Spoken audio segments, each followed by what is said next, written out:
May 27, 1942. Imperial Japanese Navy Headquarters, Tokyo. In a dimly lit briefing room thick with cigarette smoke and the weight of empire, Vice Admiral Matome Ugaki stands before a vast map of the Pacific. His finger traces the coordinates of what he believes will be Japan's greatest victory. The morning sun filters through rice paper screens, casting long shadows across charts marked with confident red arrows, all pointing toward a tiny speck in the vast ocean, Midway Atoll. Around him, junior officers murmur with barely contained excitement. One captain, emboldened by recent triumphs, laughs openly at a translated American naval dispatch they've intercepted. "Their codes," he says, tapping the paper dismissively, "are as transparent as their weakness." The room erupts in polite laughter.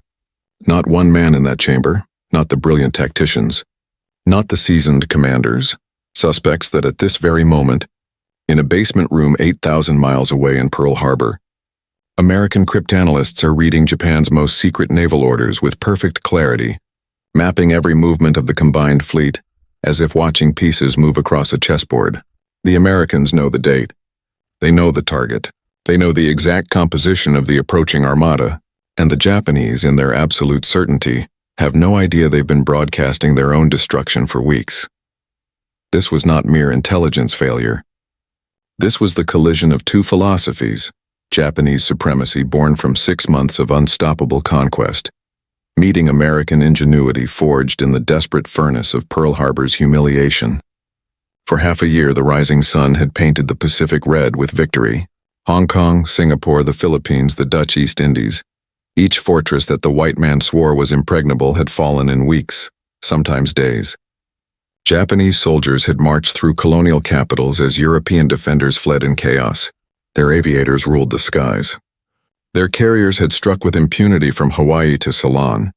Admiral Isoroku Yamamoto, architect of Pearl Harbor, had become a prophet of the new order. His combined fleet the instrument of destiny itself. In Tokyo, military planners spoke not of if they would win the war, but how quickly America would sue for peace once its Pacific fleet lay at the bottom of the ocean. Yet beneath this confidence lay a strategic reality that haunted Yamamoto even as his subordinates celebrated. Pearl Harbor had been tactically brilliant but strategically incomplete. The American carriers, the true power of modern naval warfare, had been at sea that December morning untouched. Enterprise, Lexington, Saratoga, they remained wounded tigers lurking beyond Japan's reach. The April Doolittle raid, 16 Army bombers launched impossibly from Hornet's deck to strike Tokyo itself, had been militarily insignificant. But it had shattered the psychological wall. American bombers over the Imperial Palace. American bombs on Japanese soil. The homeland was vulnerable. Something had to be done. The answer, Yamamoto insisted, was Midway, capture this tiny atoll northwest of Hawaii, and American carriers would be forced to respond. In the waters around Midway, Japan's superior combined fleet would finally corner and destroy the remnants of American naval power. It was logical. It was inevitable. It was necessary. The plan that emerged was characteristically complex, involving nearly 200 ships divided into multiple strike forces approaching from different vectors. It was the largest naval operation in Japanese history. Carrier Division 1 would strike Midway's installations with overwhelming force. Once American carriers rushed to defend the atoll, the combined fleet's main body, including the super battleship Yamato, would close the trap. Submarine pickets would warn of American approach. Nothing would escape. The operation was scheduled for early June, timed to coincide with an invasion of the Aleutian Islands to the north, drawing American attention in multiple directions. Every detail was planned, every contingency mapped, every officer understood his role in the grand design. But one element remained unexamined, unquestioned, invisible in its danger. The Americans were listening. Station Hypo, the basement cryptanalysis unit at Pearl Harbor, had been working with desperate intensity since December. Led by Commander Joseph Rochefort, a rumpled, exhausted genius who lived in a smoking jacket and slept 4 hours a night. A team of mathematicians, linguists and chess champions had been slowly, painfully breaking into Japan's JN-25 naval code. It was painstaking work.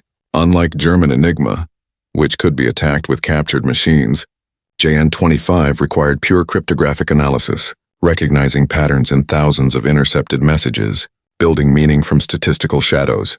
By May 1942, they could read perhaps 15% of intercepted traffic, but 15% was enough. Through the spring months, fragments accumulated. A major operation was coming, designated MI. Multiple carrier divisions would participate. The target was described repeatedly in intercepts, always coded as AF. Then came the insight that changed everything. Rochefort suspected AF meant Midway, but suspicion wasn't certainty. He needed proof. In a moment of elegant deception, he instructed Midway's garrison to send an uncoded radio message reporting that their freshwater distillation plant had broken down. Within 48 hours, Station Hypo intercepted a Japanese message. AF is short of fresh water. The code was broken. The target was confirmed, and now the hunters would become the hunted. Admiral Chester Nimitz, commanding what remained of the Pacific Fleet, faced an extraordinary decision. Station Hypo was predicting not just the target but the date, June 4th, and the composition of the attacking force. 4 carriers, Akagi, Kaga, Soryu, and Hiryu, the same ships that had devastated Pearl Harbor. If the intelligence was correct, Nimitz could position his carriers northeast of Midway, unseen, waiting. If the intelligence was wrong, he would sail his precious carriers into a trap, lose them, and leave Hawaii defenseless. It was the kind of choice that ends careers or wins wars. Nimitz, a quiet Texan with ice water in his veins, studied Rochefort's analysis and made the call. I will trust in Joe Rochefort. What the Japanese expected was routine. Their reconnaissance had been thorough. Their submarines would form a picket line to detect any American carrier response. Their strike on Midway would obliterate its defenses. And when American carriers arrived, as they must, Japanese superiority in ships, aircraft, and combat experience would decide the matter in hours. Every assumption was reasonable based on 6 months of empirical evidence. They had done this before. They were better at it than anyone alive. Victory was not arrogant presumption. It was professional assessment. What they encountered instead, in the pale dawn light of June 4, 1942, was an ambush planned with geometric precision. Enterprise, Hornet, and the badly wounded Yorktown, which Navy repair crews had patched in 72 hours after declaring it needed 3 months of work, were already in position northeast of Midway, exactly where Rochefort said they needed to be. The Japanese submarine picket line arrived 2 days late, establishing their cordon after the American carriers had already passed through. Japanese reconnaissance floatplanes, delayed by mechanical issues and sloppy procedures, failed to spot the waiting American force. And so, when Vice Admiral Chuichi Nagumo launched his strike against Midway at dawn, he believed himself unopposed master of the ocean, his 4 carriers steaming in perfect formation beneath a ceiling of protective fighters. The Midway garrison fought with suicidal courage that morning, throwing obsolete aircraft and desperate men against the incoming Japanese strike. Marine pilots in ancient Brewster Buffaloes, planes so outclassed they might as well have been flying kites, charged into Zero fighters and were slaughtered. Torpedo bombers lumbered toward the Japanese fleet at wave-top height, where anti-aircraft fire could hardly miss. Of 15 Marine torpedo bombers that attacked, 11 were shot down without scoring a single hit. But every minute they fought, every second they survived, kept Japanese attention focused south toward Midway, away from the north, where 3 American carriers were launching everything they had. Nagumo, standing on Akagi's bridge, received the first troubling reports as his strike force returned from Midway. The atoll's defenses had been stronger than expected. A second strike would be needed. He gave the order. Rearm the aircraft on his hangar decks. Mechanics swarmed over waiting planes, removing ship attack torpedoes, replacing them with land attack bombs. It was routine procedure. Then at 07:28 hours, a delayed scout plane radioed the message that changed everything. Sight what appears to be 10 enemy surface ships. Nagumo demanded clarification. Minutes of silence followed, minutes that felt like hours. Then, enemy appears to be accompanied by a carrier. The Japanese admiral now faced an impossible situation. His hangar decks were crowded with aircraft in mid-rearm, torpedoes stacked beside bombs, fuel lines open, ordnance everywhere. His returning Midway strike force was low on fuel, needing to land immediately. American carrier planes could arrive at any moment. Every decision was bad. Every choice meant catastrophe. He made the only call that seemed survivable. Recover the Midway strike force, then launch a massive coordinated attack against the American carrier. It was doctrine. It was sound tactics. It bought time to reorganize. But it surrendered the initiative, and in carrier warfare, initiative was everything. The American strike came in waves of chaos and death. First arrived the torpedo bombers, obsolete devastators flying low and slow, perfect targets for Japanese fighters and anti-aircraft fire. Torpedo Squadron 8 from Hornet attacked alone, having lost contact with their fighter escort. All 15 planes were shot down. Only one man survived. Torpedo Squadron 6 from Enterprise fared little better, 10 of 14 destroyed. Torpedo Squadron 3 from Yorktown met the same fate. In less than an hour, American torpedo squadrons ceased to exist as fighting units. Not a single torpedo found its target. Japanese fighter pilots, drunk on easy kills, chased the last torpedo bombers down to the wavetops, burning fuel and ammunition in the slaughter. Their formations scattered across the sky at low altitude, and that's when the dive bombers arrived overhead. At 10:22 hours, Lieutenant Commander Wade McCluskey, leading Enterprise's dive bomber squadron, looked down from 19,000 feet and saw something no American pilot had witnessed since Pearl Harbor. Japanese carriers, naked and vulnerable, their decks crowded with rearming aircraft, their fighter cover down at sea level chasing torpedo bombers. For one perfect crystalline moment, the entire Japanese carrier doctrine, concentrated power, massed fighters, overlapping defense, had been pulled apart. McCluskey pushed his stick forward. 37 dive bombers followed him into the sun. The attack lasted 6 minutes. 6 minutes that destroyed 6 months of Japanese conquest. Akagi, Nagumo's flagship, took a bomb through her midship elevator. The explosion touched off secondary detonations among the armed and fueled aircraft on the hangar deck. Within minutes, uncontrollable fires raged through her hull. Kaga took 4 bombs in rapid succession, her flight deck erupting in geysers of flame as fuel and ordnance cooked off in chains of destruction. Soryu, caught with her deck full of armed planes, died fastest of all. 3 direct hits, dead in the water within 20 minutes, her hull a glowing furnace. In those 6 minutes, 3/4 of Nagumo's striking power was annihilated. The 4th carrier, Hiryu, escaped only because she was sailing separately from the others, out of position when the American dive bombers struck. Hiryu fought alone through the afternoon, launching 2 strikes that found and crippled Yorktown. But American search planes found her by mid-afternoon, and dive bombers from Enterprise sealed her fate with 4 direct hits. By sunset, all 4 Japanese carriers were sinking or burning wrecks. Yamamoto, approaching from the west with his battleship force, received the reports in stunned disbelief. The combined fleet, invincible for 6 months, had lost in a single day more carriers than Japan could replace in 2 years. At 0255 on June 5th, he gave the order no one thought they would ever hear. Retire. Occupation of Midway is canceled. The Japanese Navy would spend the rest of the war trying to understand what happened. Their official battle reports focused on bad luck, the delayed scout plane, the timing of the American attack, the unfortunate position of their fighters when the dive bombers arrived. These were not wrong. Midway was decided by minutes and miles of extraordinary coincidence. But beneath the tactical accidents lay a deeper truth that Japanese intelligence officers struggled to comprehend. The Americans had known. They had known the date. They had known the target.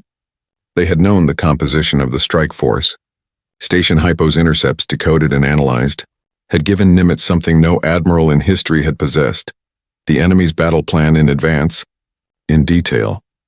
What the Japanese mocked as American code-making incompetence was actually American code-breaking genius. What they saw as inferior enemy clumsiness was actually superior enemy intelligence. The laughter in that Tokyo briefing room in May, the confident dismissals of American capabilities, the certainty born from 6 months of unbroken victory, all of it was built on an illusion. Japan had been fighting blind against an enemy that could see. Every operational message, every fleet movement, every tactical adjustment had been broadcast in a code the Americans could read. Not perfectly, not completely, but enough. More than enough. The symbolic weight of this revelation would haunt Japanese planning for the rest of the war. Midway wasn't just a tactical defeat. It was an epistemological crisis. How could the superior force lose to the inferior? How could the warriors of Bushido, with better ships and better pilots and better doctrine, be ambushed by an enemy they had humiliated 6 months earlier? The official explanations never satisfied. The truth, that American mathematics and American patience and American intelligence had simply outthought them, was too destabilizing to accept. So they focused on luck, on chance, on the unfortunate timing of events. Anything but the systematic superiority of American intelligence work. For the American codebreakers, Midway was vindication of months of exhausting, invisible labor.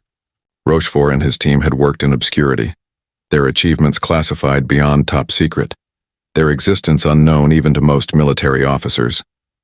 They had built understanding from fragments, constructed certainty from probability, and staked their reputations on mathematical inference. When the battle reports came in, 4 carriers sunk, Japanese invasion force turned back. Station Hypo allowed itself one night of celebration. Then they returned to the intercepts. The war was far from over. JN-25 would be changed and updated. New codes would need breaking. The work never stopped. But they had proven something essential. Intelligence could win battles. Information was as powerful as explosives. The patient work of unknown men in a basement could alter the course of history as surely as any torpedo or bomb. The transformation this wrought in American strategy was profound. Before Midway, the Pacific War had been reactive, responding to Japanese moves, trying to plug gaps in an eroding defensive perimeter. After Midway, it became proactive. With the intelligence advantage, American forces could choose their battles, strike where the enemy was weak, avoid concentrations of strength. The code breaking that enabled Midway would continue throughout the war. In April 1943, Station Hypo would intercept and decode Admiral Yamamoto's inspection tour schedule. P-38 fighters, guided by that intelligence, would ambush and kill him over Bougainville. Fleet movements, supply convoy routes, submarine patrol patterns, all were laid bare by American cryptanalysis. Japan fought the entire Pacific War with its strategic communications compromised, its secrets read, its plans anticipated. They never knew. They suspected at times, but they never knew. The object that would come to symbolize this transformation was not a weapon but a machine, the IBM tabulating sorter, clicking and whirring in the basement at Pearl Harbor, processing thousands of intercepted messages, identifying patterns no human eye could see alone. While Japanese officers trusted in warrior spirit and tactical brilliance, American cryptanalysts trusted in statistics and probability. While Japan's military culture emphasized conformity and top-down control, America's intelligence operation embraced intellectual diversity. Mathematicians working with linguists, chess champions collaborating with crossword experts, reservists and civilians mixing with career officers. The democratic chaos that Japanese culture found contemptible was actually an operational advantage. Different perspectives found connections that uniform thinking missed. The very disorder of American organization, improvisational, anti-hierarchical, willing to trust a rumpled commander in a smoking jacket over established doctrine, was exactly what the situation required. This was the deeper revelation of Midway, the one that transcended tactics and technology. The Japanese military had built a system that rewarded certainty and punished doubt. Officers who questioned plans risked their careers. Intelligence that contradicted optimistic assessments was buried. After Midway, when analysts suggested their codes might be compromised, the idea was dismissed as defeatist thinking. The codes were changed incrementally, but the fundamental vulnerability persisted. The culture that had produced 6 months of brilliant conquest could not adapt to this new kind of warfare, where information mattered more than courage, where patience outweighed aggression, where the invisible work of unknown men decided battles fought by thousands. American democracy, for all its messiness, had built institutions that could learn. Station Hypo could tell admirals they were wrong. Rochefort could ignore procedural regulations when they interfered with mission. Nimitz could trust intelligence that contradicted every assumption of conventional warfare. The system was flexible enough to recognize truth wherever it emerged, even from the basement of a half-destroyed naval base. even from civilians in uniform, even from methods that had never been tried before. This institutional adaptability, democracy's gift to warfare, was as decisive as any weapon.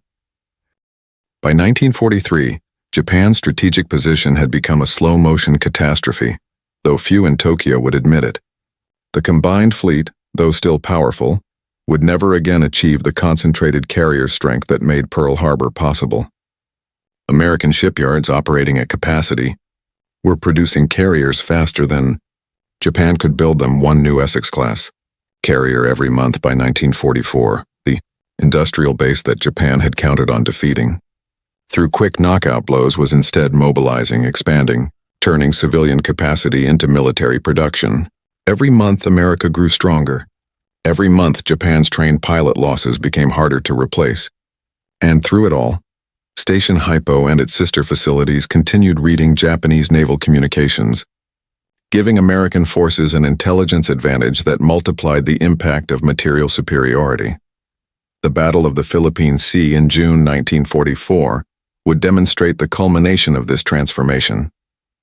American radar, American fighters, American intelligence, and American industry combined to destroy Japanese carrier aviation as an effective force.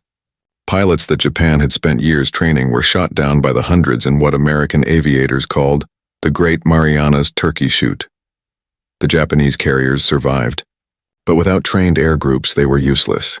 By the time of Lady Gulf in October 1944, Japanese carriers served mainly as decoys, drawing American attention while battleships attempted a conventional surface attack.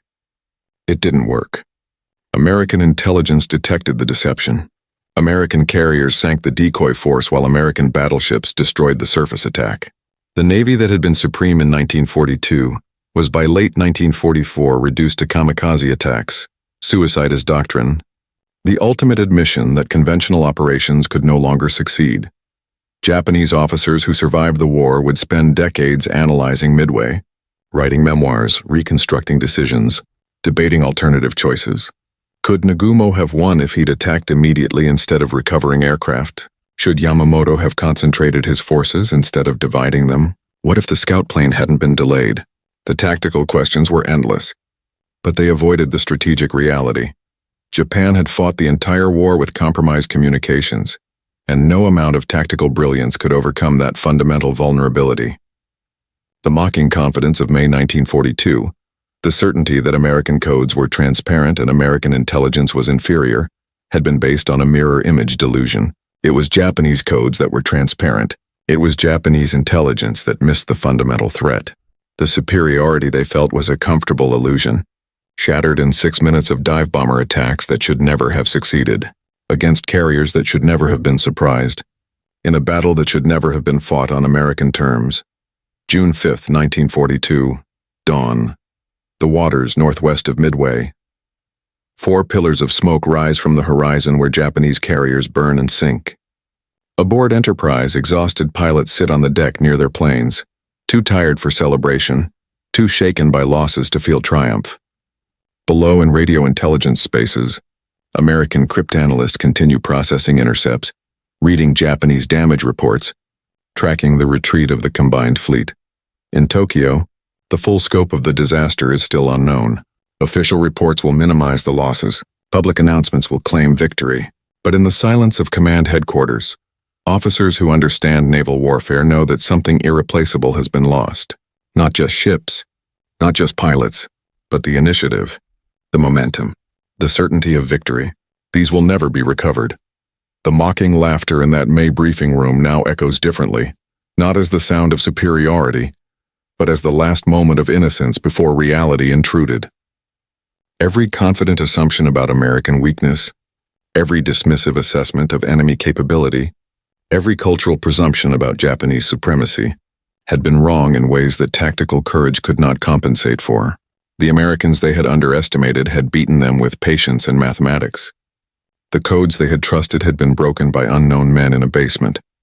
The battle they expected to win in hours was lost in minutes because the enemy knew they were coming, knew their strength, knew their plans, and had prepared an ambush with surgical precision. This was the lesson of Midway, though it took the war's end for its full weight to be understood. In modern warfare, information is power. Intelligence is strategy. The ability to see the enemy's intentions matters more than the size of your guns, and the cultural qualities that enable effective intelligence work: intellectual diversity, institutional flexibility, willingness to question authority, trust in empirical data over comforting assumptions. These are democratic virtues, born from systems that allow dissent, reward innovation, and adapt to failure. Japan's military, for all its tactical excellence, was strategically rigid. It could not learn what it could not admit. It could not adapt to realities that contradicted its self-image. America's advantage was never about superior warriors or better fighting spirit. It was about superior systems, industrial systems that could outproduce any rival, intelligence systems that could outthink any opponent, institutional systems that could learn from mistakes and adapt to new realities. These systems were built on democratic foundations: educated populations, technological innovation, scientific research, free exchange of ideas, meritocratic advancement. The very qualities that authoritarian cultures dismissed as weaknesses, the chaos, the debate, the lack of unified direction, were actually sources of strength in a conflict that demanded constant adaptation. The IBM tabulators clicking in Station Hypo's basement were not just machines. They were symbols of a different kind of power. Not the power of domination, but the power of understanding. Not the power to force reality into predetermined shapes, but the power to perceive reality clearly and respond with precision. This was the power that won Midway. This was the power that would win the war.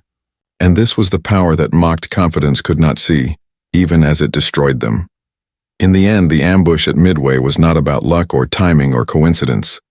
It was about two systems of thought colliding at high speed in the Central Pacific. One system, built on hierarchy, uncertainty, and cultural supremacy, could not imagine that the enemy it had defeated in December might have learned, adapted, and prepared a perfect trap.